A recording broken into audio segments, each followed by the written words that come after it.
Hi guys, welcome back. మేమైతే ఇప్పుడు kunafa చేస్తున్నాం. స్విగ్గీలో ఆర్డర్ పెట్టుకుందామని చూస్తే ప్రైస్ చాలా ఎక్కువ ఉంది. అందుకనే మేమే ప్రిపేర్ చేసుకోవడం స్టార్ట్ చేసాం. ఫస్ట్ అయితే కొంచెం పాలు పెట్టుకొని అది హీట్ అయిన తర్వాత అందులో కొంచెం మైదా వేయండి. దాని తర్వాత ఒక ప్యాన్ తీసుకొని ఆయిల్ స్ప్రెడ్ చేయండి. కునాఫాకి మెయిన్ ఇంగ్రీడియంట్ ఏంటంటే కటాఫీ గైస్. ఆయిల్ మొత్తం స్ప్రెడ్ చేసిన తర్వాత ఆ కటాఫీ వేసి దాని మీద మనం ముందుగా చేసుకున్న ఆ స్ప్రెడ్ అయితే చేయండి. దాని మీద లైట్గా ఆయిల్ స్ప్రెడ్ చేసి మళ్ళీ ఆ కటాఫీ అయితే స్ప్రెడ్ చేయండి. అట్లా ఒక 2 లేయర్స్ వేసేసిన తర్వాత మనం షుగర్ సిరప్ అయితే తయారు చేసుకోవాలి గైస్. వాటర్ వేసి అందులో షుగర్ వేయండి.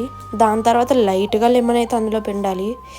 ఇదంతా అయిపోయిన తర్వాత మనం ముందుగా తయారు చేసుకున్న మిక్చర్ని అయితే ఓవెన్లో పెట్టండి. ఓవెన్లో మనం 200 డిగ్రీ సెల్సియస్తో పాటు 30 మినిట్స్ అయితే ఉంచాలి గైస్. ఓవెన్ నుండి తీసాక దాని మీద షుగర్ సిరప్ అయితే స్ప్రెడ్ చేయండి. ఫైనల్లీ మన కునాఫా అయితే రెడీ. వీడియో నచ్చితే like, share and subscribe. Bye bye.